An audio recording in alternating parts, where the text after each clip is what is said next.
Hello, everyone, and welcome to the episode number 23. Happy New Year's with Taming the Tech Monster with none other than Anke Herrmann. Such a pleasure and such an amazing presence to learn from because Anke is our tech expert. A few lines because she is going to do the talking today. Just a bit about her so you get to understand how important it is that you watch us and listen to us until the very end today. Anke is a business coach, mentor, and tech expert, author of Taming the Tech Monster, and a podcast host, obviously a dog lover, since you are going to check her profiles and see the amazing photos she has with this wonderful member of her family. 17 years plus ago, she quit her software developer job in the UK to start her own creative business in Spain. Now she uses everything she's learned in business, tech, creativity, and psychology to help visionary coaches build online businesses that reflect their dreams and ambitions. This sounds amazing, but this is not it. Working with her as their business coach, coaches bring their vision to life through creating a powerful online presence, and the courses, programs, podcasts, communities, and virtual events that allow them to serve more clients better with a clear strategy and tech taken care of. Yes, Anke brings you the full menu from A to Z. Welcome, Anke. It's wonderful to have you today with us. Thank you so much for the invitation. I'm delighted to be here. Anke, please share with us, how did you get to tame the tech monster? What is your story? I've been around for a while, so I'm trying to keep this short. I grew up actually in East Germany, so we'll probably have another conversation in the air about that. But when I finished uni as a translator, a couple of years later, got the chance to move to Australia, and I went there with, thinking that, Sydney is really multicultural, so I will be off and working as a translator and enjoying my linguistic life. And quickly found out that that wasn't really the case. I still look back at that first job as the most stressful and badly paid job I ever had. So I sent out my resume to anybody who would have it and stumbled into a software company. And that's where I discovered software development. All of a sudden, I was in the middle, surrounded by tech tools, programmers, and that whole very supportive kind of environment. And I saw that a programming language was just like a real language. And I thought, you know what, it's like a real language, just simpler. So I really took to programming. And it didn't take long until people would say, hey, you can get a job with this. And I'm like, oh no, I'm a woman, I'm not technical, not my thing, no. I was intrigued by the whole, how that all worked. You sort of type something in and this thing does something. So it was fascinating. And I was really keen on learning about it, but the idea of working as a software developer, I was like, oh no, I thought I was going to compete with all these, young kids. I was about 30 at the time, so I thought I was way too old for all of this. And it took quite a bit of nudging and a lot of support from people. Come on, you can do it.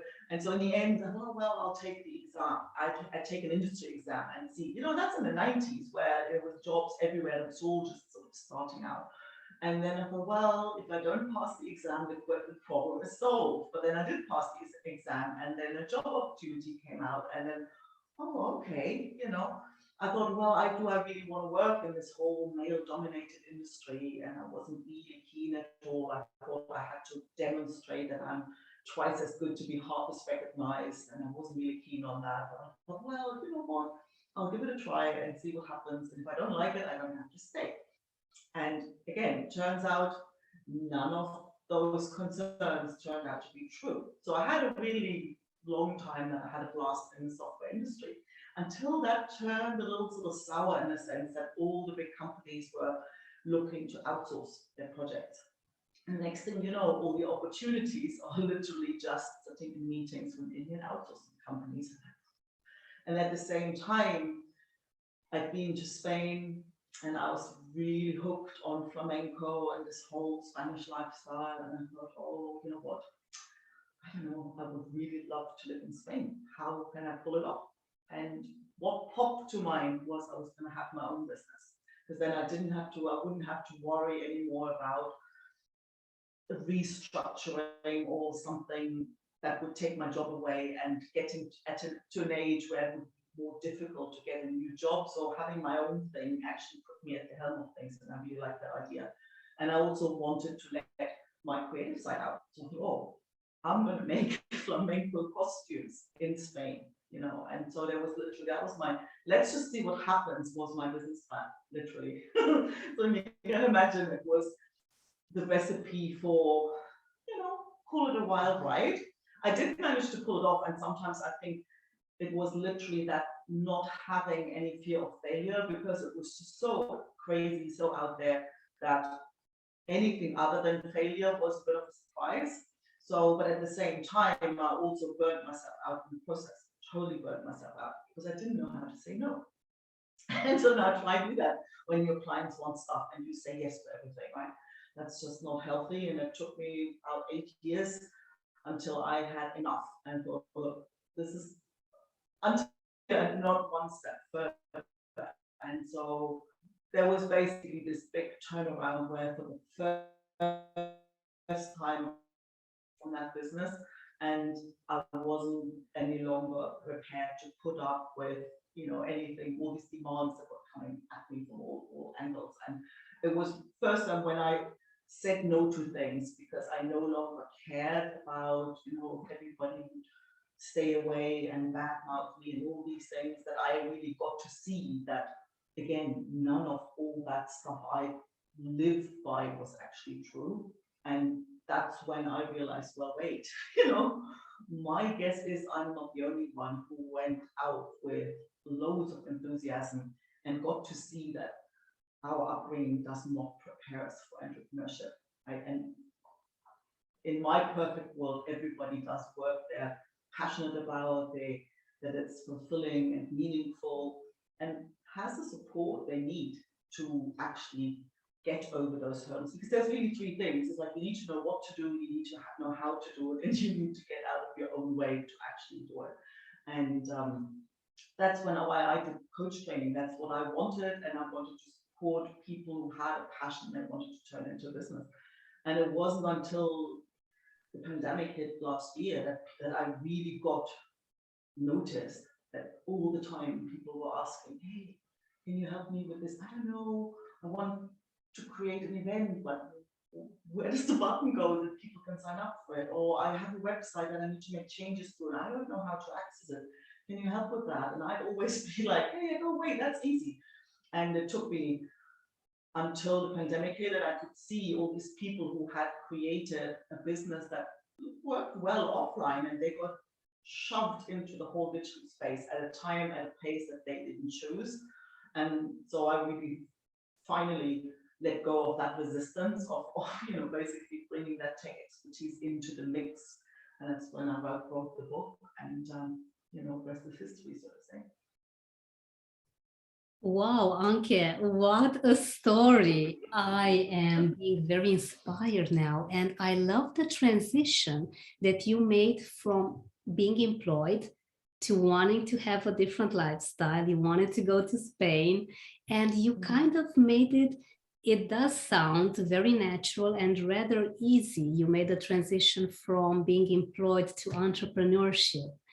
Can you maybe tell us how was it? How was maybe your relationship with fear back then as opposed to how it's now?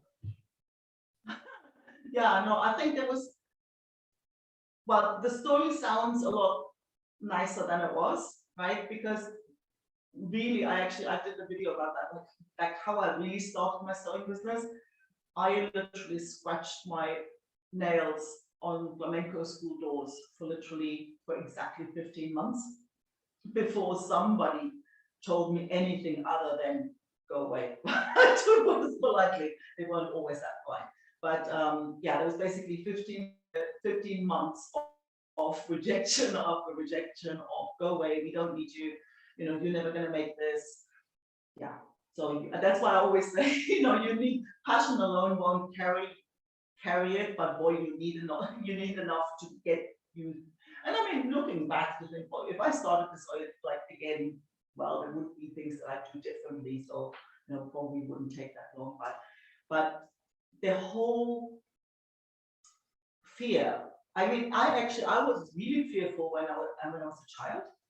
I was like the total fearful kid. I was the one who would not get on a bicycle because what if I fall off? I can break a leg. And if that other person doesn't know how to control their bike, they run into me. And I would think of all these consequences that they always say kids don't consider. That's all I could see at 4 years old or 3 years old. Or, I remember their stories, my parents tried for like the whole summer holidays to get me over my fear of water. Like any fear you could have, like I had it. It was literally, and it sort of melted away over time. And I got to see this actually last year, really, when I wrote a chapter for a book as part of the series. It's called Fear and Us. And in the process of writing this is where I got to see that fear had actually never really been mine. It was actually my grandma's concern, because I grew up, she brought me up when I was little. And then all of a sudden I was like, wait, she was the one who was always careful, always cautious, and always saw worst case scenario and took that as like, this is a given, this is inevitable. And all I did as a child was basically imitating that. And the more I grew up, that sort of slowly, I always said, like, I feel like in that respect, like Benjamin Button, I get crazier with age. So you don't want to see what comes out in 20 years. But so that fear was sort of slowly, had less of a grip.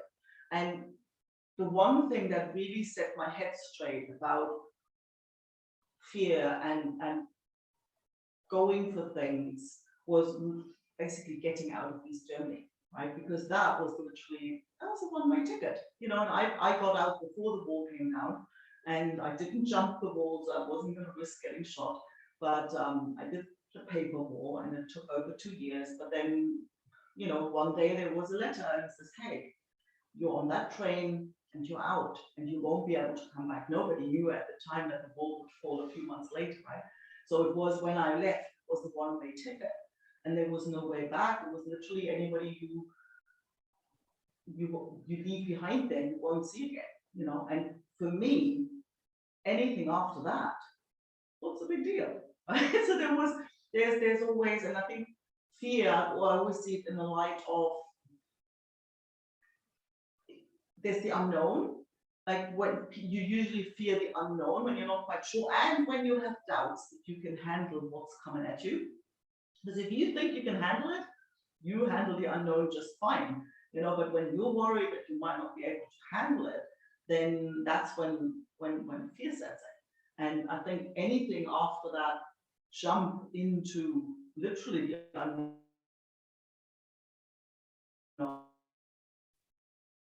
with no way back, everything after that always felt like there's nothing at stake, right? So in case of doubt, try it out, just basically. So like moving to Spain and quitting my job, moving to Spain, it was basically, well, what it felt like? It felt like, when you walk along the street and you see a shop window with a dress you really like, and you walk past every time it pulls you at that dress, right? And there's really only one way to get it out of your system. Like, you have to try it on. And then two things can happen. You either put it on and you go, oh my God, this is my dress and it's going to be your favorite dress ever. Or what happened in my case quite often, you put it on and you go, oh boy, that looked better on the dress, makeup or something, right? But then you can walk past it and it just doesn't have the same appeal anymore. And you see it and yeah, it's a nice dress, but it's not mine and I'm okay now, I can walk past. And that's literally what I felt like about starting my own business. There was this pull and I thought, I want to try it. I want to try on the dress. And I was almost like I didn't care whether it fit or didn't. I just needed it out of my system. I did not want to look back wondering, oh, I wonder what life in Spain would have been like. You know, that's, I always say, like, I fear regret much more than failure. So, yeah. Thank you for sharing this with us. Wow, you have said so many bomb inspiring things right now. I think I counted 4. And I love it when you say that, okay, try it on. At least now I know there's no regret. I can move on, but not be with my mind hanging on something that it could be or it could be not. Might as well go for it. I love it. I truly love it that you have this mindset. And can you please share with us, what would you say that most inspires you now? Is it internal or is it external? Is there something out there that gets you fueled and moving to do things? Hard to say. I mean, I don't know. I don't really have a lot of trouble. And I mean, I get easily inspired really by all sorts of things. But I think when I see somebody who's living their purpose and who literally lets their creative gift flow freely, you know, without worrying about what this, what that, without overthinking, just let it come through and let it out, that's incredibly powerful. And anytime you come across somebody like that, it's like, you know, there's often artists and yeah, I don't know, if you find people like that in all fields, there's entrepreneurs, there's, you know, it can be the mom next door, right? It doesn't really matter what it is, but that sense of allowing your creative potential just to express it and let it come through. Love it.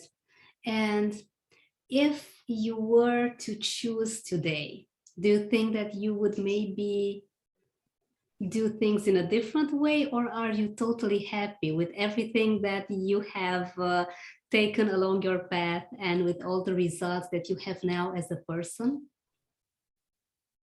Well, I mean, I thought about this often that what, you know, I would, if I start, I mean, I definitely would start the business again. I would move to Spain again in a heartbeat.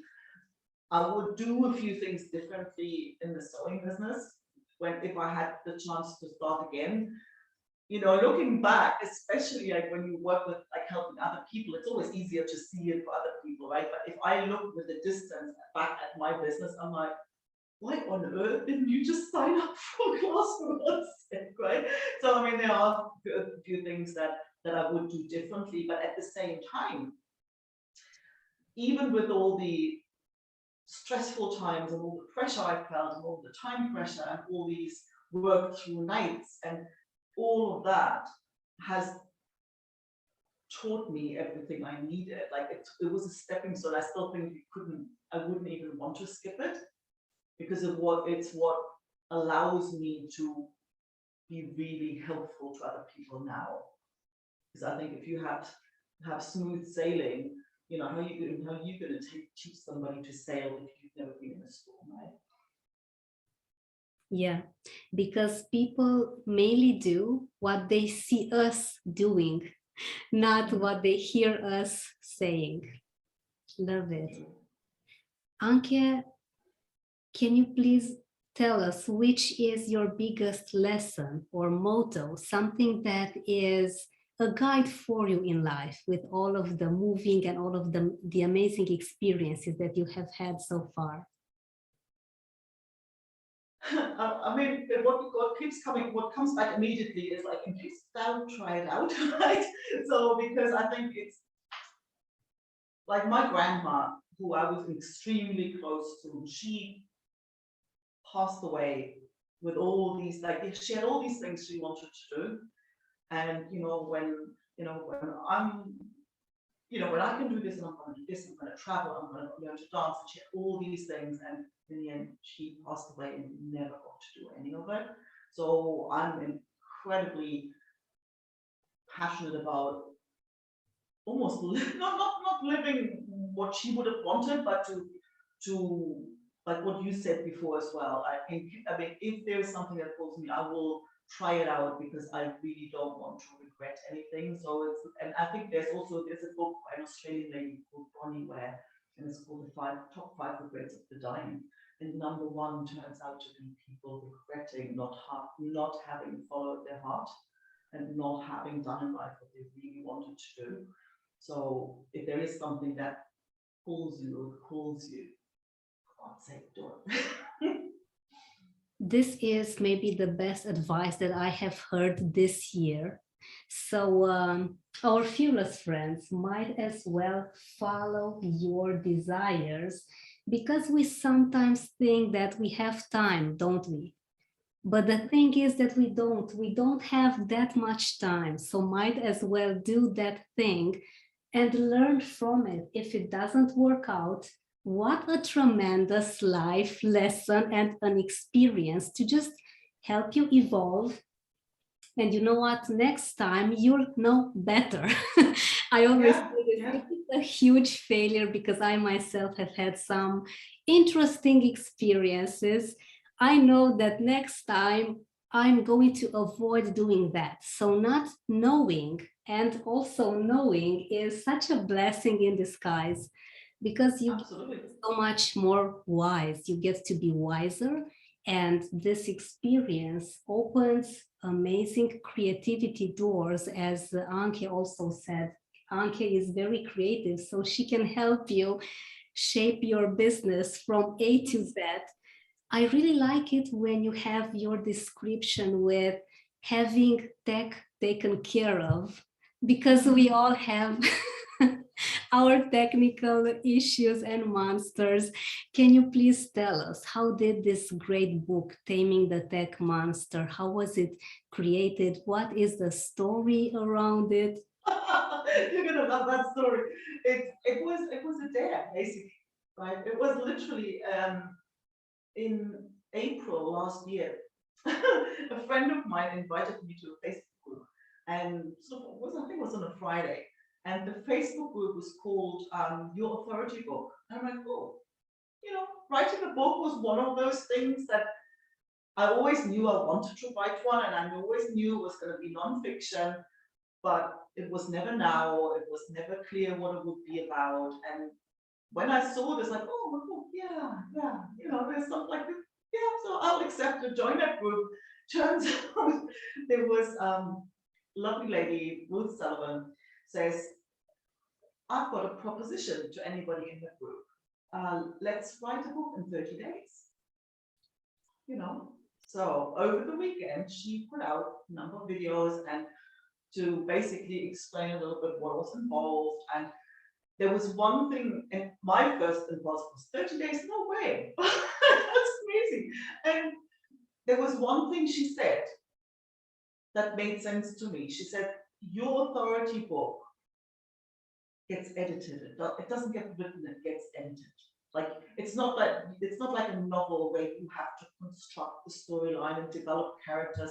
It's like you write about things that you really know very well. So it's more about collecting your thoughts, structuring, choosing what goes where and turning that into a coherent, piece of work. And I'm like, oh, yeah, that feels right and that feels doable. So let's go. And it was again one of those cases of, in case I'll try it out, because I wasn't really sure whether that was really possible. But 30 days later, Tame the Tech Monster was on Amazon. So wow, okay.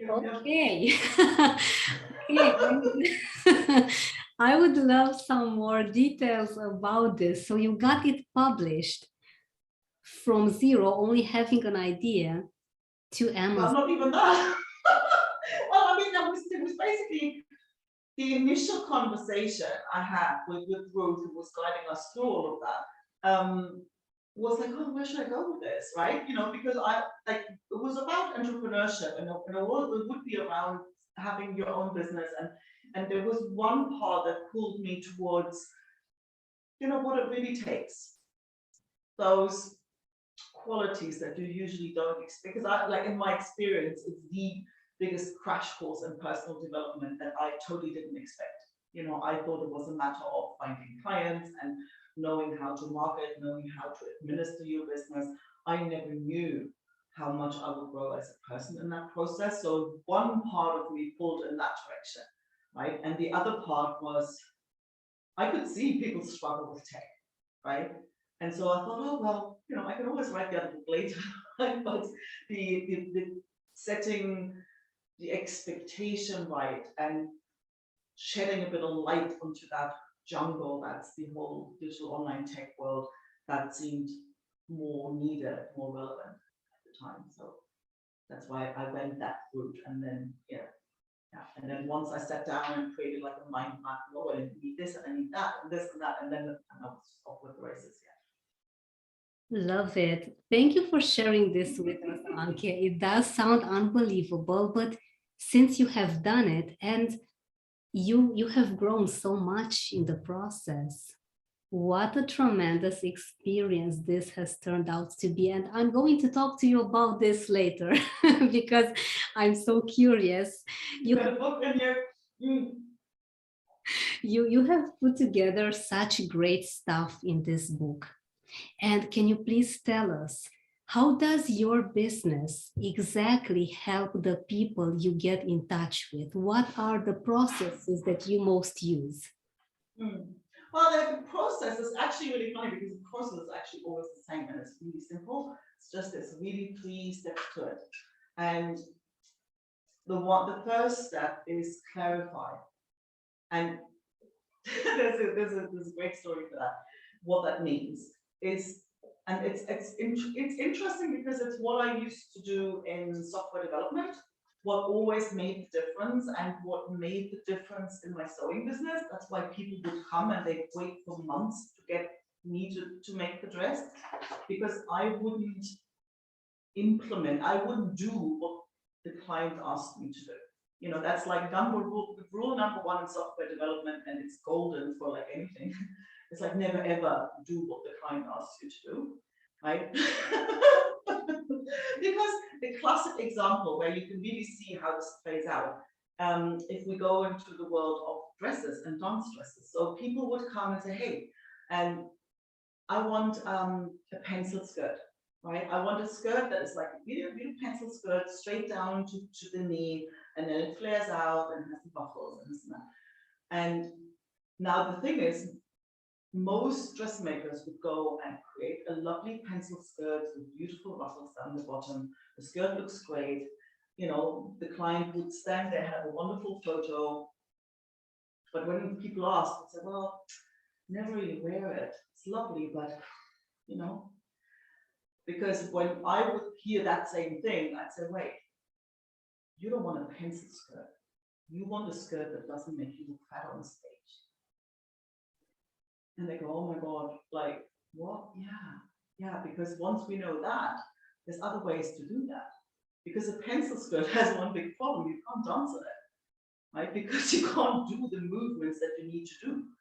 So then you have to lift it up and then it doesn't stay and it doesn't come down, and then look, it just isn't functional. But so now when you don't know about dress design, you see, oh, you've heard somewhere, and like a pencil skirt is flattering. But you don't think of all the implications of actually, well, you can't dance in it, it isn't functional. But if we actually take a step back and say, what's the real problem here? And then we find a solution to that. Well, now we have materials to play with, we have cuts to play with, we have proportions to play with, we have color to play with, we have a whole different set of tools and strategies to play with to find a solution and to give you a dress that makes you look really slim and flattering. That's really flattering, makes you look great, but you can actually dance in it as well. So that's the same thing that I now do when people come and say, hey, I need a button to have people register for my, for my event, right? So I will never just say, okay, this is how you do one. There's always that step in between where we need to clarify what is it that you're actually trying to achieve, because the thing, and we all do it, like I do it when I go somewhere and when I ask for something that I don't know much about. When we don't know much about something, the solutions we think we need to ask for what we think the solution is, right? But if you don't know much about a thing, your idea of the solution usually isn't the best thing to do. So the first step is clarify, what the heck do you actually trying to do? Then the second step is simplify. Okay, now that we know what you really need, instead of a pencil skirt, let's just use elastic fabric, or let's just cut it like this, but make a big kind of triangular piece in the back. So from the front, it looks exactly the same, but it's, or something totally different, so then we start simplifying the actual solution, then we build it, right? So that's always that same process. And I think most of the power in it is in these early stages, because most of the time people ask for the wrong thing, and then they get what they ask for, and then they find, oh, Jesus, that's not really solving my problem, because nobody went deep enough in that early stage.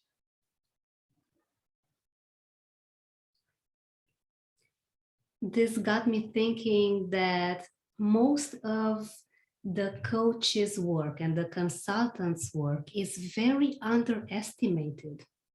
We think we know it all. Maybe we do, maybe we don't, but having clarity figured out with the help of a coach is priceless. That's why, my fearless friends, get in touch with Anke. You will find all her details in the descriptions below the video and below our Spotify version of this terrific talk, since she can ask you those questions that can really make a difference. You know what to do next. And yes, simplify things, because our natural tendency as humans is to sometimes maybe overcomplicate things. Absolutely, yeah. And we have all sorts of worries and limiting beliefs. And as you said about your grandmother, we do model everything there is around us, and we are not built as entrepreneurs naturally. So having someone as Anke, which, I wish I had met you earlier, before I got my ears and nose hanging with all sorts of technical issues that I barely got my way out of.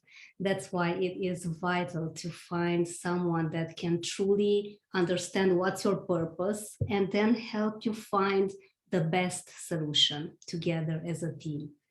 This is wonderful. Absolutely. And I think the technical part, like the actual building part, that's actually something that I think that kind of strange combination of because you see it a lot of people will take courses or there's programs where you get taught a strategy, right? And then, I don't know, like, here, this is how you build an online course, this is how you build your signature system or whatever, right? And then it's like, oh, and then you just set up a lead magnet, and then you just do a webinar, right? But then the practicalities of that, you're usually on your own, because the coaches usually don't want to, like, they either don't know or they don't want to go there. So normally people end up being, oh, well, and now they're looking for some tech person, but the tech person can't help them on the other side, or they then kind of start telling them something totally different. And in the end, there's this sense of, I would say, a lot of people really feels like a jungle. Like, it's confusing, it's dense, it's like you get lost in it, there's predators lurking everywhere. And I think not leaving people at the edge, at the entrance of the jungle, say, well, okay, now we know what we're doing, we're actually building it together. That's probably pretty rare in a sense, but it does give people so much relief, so much like, so I can actually get this thing off the ground, out of my head, into the world, really help their clients with whatever their gift is. So it's really that full process that that takes the idea into and really brings it to life and really brings it into the world. There's no, it's like in fashion, just a drawing is no fun. It's still just a drawing, right? So it's no fun until the dress is on a stage dancing.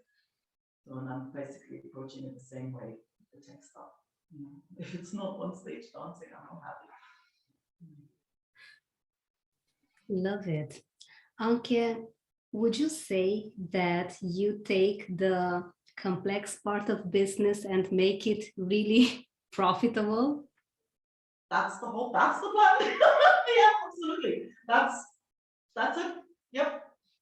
Yeah. Beautiful. And please tell us, because I'm sure that our viewers on YouTube and our listeners would want to know, do you work with startups as well as with advanced entrepreneurs, or which is your ideal client so that people may contact you accordingly? Yeah.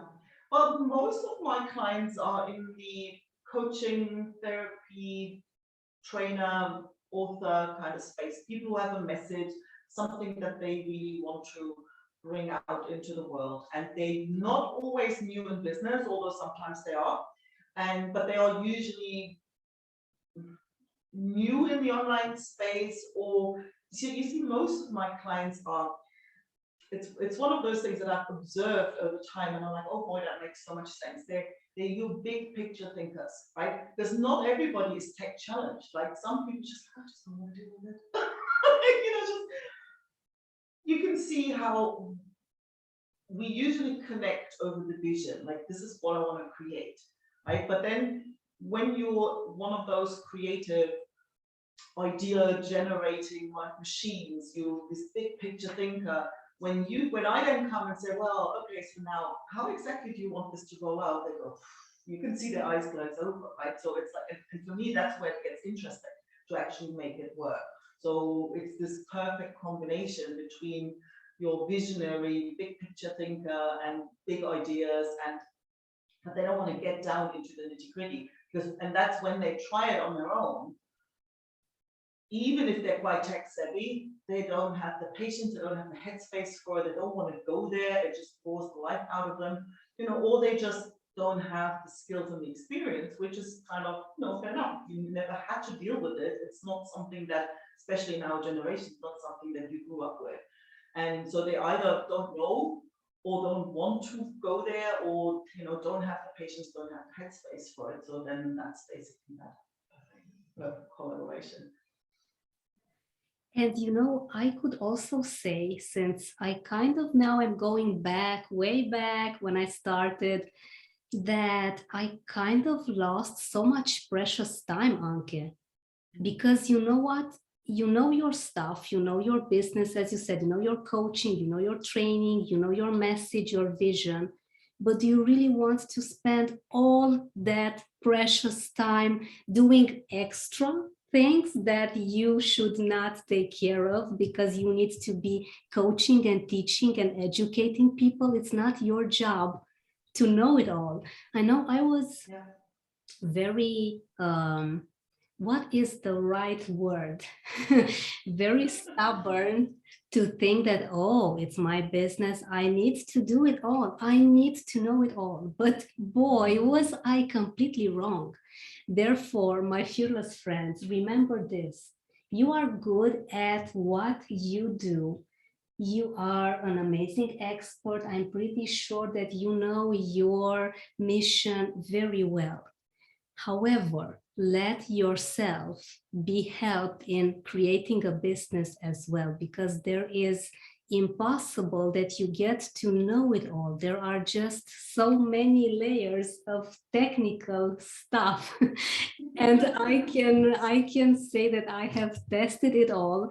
Although, Anke, I wish I had guidance to not waste once again so much precious time when I could have written another book, or I have done several other live sessions and worked so much more on my personal development as a speaker, as a trainer. So thank you so much for sharing this with us. I also wanted to ask you, what advice would you give to someone that's young at the beginning of their journey, that have a message Besides telling them to contact you, because yes, I'm going to insist. I'm going to insist on this as well. Contact someone like Anke that can give you all the tools that you need so that you flourish and thrive and see business as a beautiful journey. So, Anke, what would you advise people to focus on more? Someone that's young at the beginning of their road. Well, when you're first starting, I mean, I think the first thing that jumps to mind is, well, just look at it like a building project. It's probably going to take longer than you think, and it's probably going to be harder than you think. It's going to be loads more rewarding than you ever expect. And learn to listen to yourself. Like, if it feels like, there's one thing I always say to my clients is, when it feels hard, that means you're skipping steps, right? Most of the time, and I think it's not your fault, we are bombarded by marketing messages all the time. Make kind of just follow my, sign up for my program and make 6 figures in 6 weeks, right? Proven success formula, blueprint, here you go. Well, there's a lot more that is unexplored territory where you're going to have to step out without a map. You're going to have to be prepared to take a path without knowing for sure that it is the right one or that it takes you where you want to go. Because it's your business, it's unexplored territory. You're going to have to be willing to take the risk and make friends with uncertainty or the unknown. So that's it. Like, you want to do that, but at the same time, when you think it's all overwhelming, slow down, smaller steps. Just basically, you have a direction and you take one step at a time. And when it feels hard, steps too big. And I think we often find ourselves surprised how small that next step can be. If you will have moments where you go, oh boy, what on earth am I doing? I was like, you can throw the dummy out of the front all you want, just don't stop putting one foot in front of the other. And tiny steps. Very inspiring. And this got me thinking to a great saying that I heard a few years ago. The first time I heard it, I think it was in one of Tony Robbins' videos on YouTube, saying that Michael Jordan's journey was so out of the ordinary because he failed more than anyone. And this is what got him to be the best, to be a champion. Yeah, because he wouldn't give up, right? He would not, and I've heard that too, right? And I think that is exactly the thing, because just like I had like all these months of running around and getting told to bugger off, and so it won't all go your way, right? But then, like, it doesn't matter. There is no such thing as failure. It just always depends on when are you going to stop and take stock, because you can take it as a stepping stone. Or, because it's like a series of experiments. You can go and you do something, you take a step because it makes sense to you, given what you know, where you want to go, this is the next step. But then, well, usually you're dealing with other people. Sometimes it doesn't work out the way you think it will. Okay, fair enough. So you just review, adjust, and go again. And you don't want to skip that go again bit, because you can't let the setback discourage you, because that's when you're never going to get your business off the ground. If you take the lesson, adjust and take the next step, then you will create something that you're proud of. Might not be what you thought in the beginning, but I've got a podcast, and when I look at all the people I've talked to, most of them, the business they got successful with wasn't the thing they had in mind when they started, and that's fine. You just don't want to stop. This is so inspiring, Anke. Once again, thank you for sharing all this wisdom with us. I'm going to watch this again, listen to this again, and honestly take some notes, because this is triggering me in such a great way of letting my mind be more creative, because there is this fear of failure.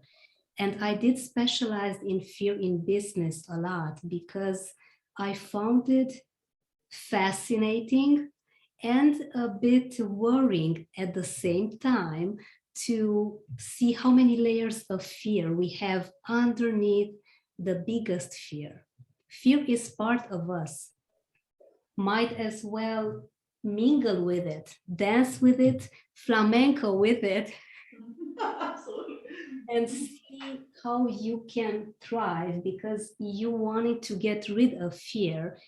It is mainly impossible. Fear also has its benefits. It is a part of who we are as humans. So might as well make the best of it. And as Anke says, just look at it from a new perspective, learn from it, and move on. If things maybe don't look like you have originally wanted to, that's okay. You are making progress. That is still wonderful. And Anke, please tell us, how can our audience get in touch with you? I'm pretty sure that everyone listening and watching us wants to get their hands on this terrific book, Taming the Tech Monster. Yeah, it's you can have the link up to the book. I'm you know, gifting anybody who's listening to this a free copy of it. Tamingthetechmonster.com is a good place to start, or ankeherrmann.com. That's my main website. I'm on LinkedIn, I'm on Facebook, I'm on Instagram. Wonderful. Thank you for this great gift. And most of all, thank you for the gift of your presence, of your wisdom. And Anke, before we go, I know everyone wants to know this. Can you flamenco? No. You know, I always have the perfect excuses. I was so busy making dresses that I actually, it is this funny because I did actually have an exchange with a flamenco teacher. Both of us lasted about 6 weeks, because she said, hey, come to my beginner's class and you teach me how to sew. And we both got busy, and so, you know, I have no more than 6 weeks of flamenco classes under my belt. Oh shit, Anke, because I wanted to get some moves from you today. Maybe next time. No, I'm sorry. Maybe next time. There's always Maybe next time. Wonderful. Well, Anke, it has been a joy, a pleasure, a real inspiration. Thank you. What an honor to have you and to smile with you, to learn from you and to laugh with you. It has been such a privilege. Thank you so much for joining us today. Thank you so much for the invitation again. It was a delight to be here.